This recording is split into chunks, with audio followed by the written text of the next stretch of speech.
All right, we are in Washington State right now in the Tri-Cities area.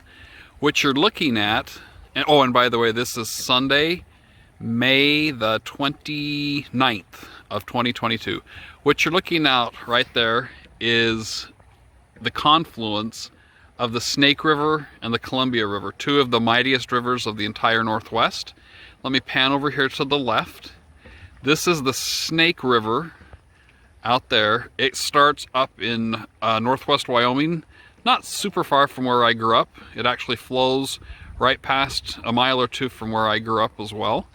It weaves its way all through Idaho, forms the Idaho-Oregon border, and then comes up and moves into Washington, where it meets, if I can pan over here without making you ill, the mighty Columbia River over there. It comes down from Canada and weaves its way through central Washington. They do meet up right here at this spot.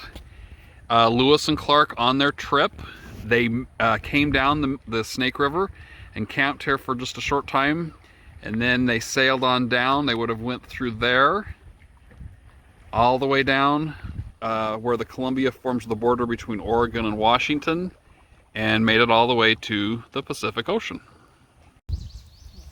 We went driving a little further, went across a bridge on the Columbia River, came back over to a place called Two Rivers Park.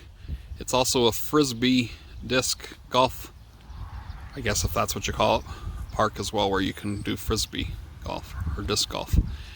There's looking over, I panned through the Columbia River. That's the point right there where those trees end. That's where we were just a little while ago, where the two rivers meet.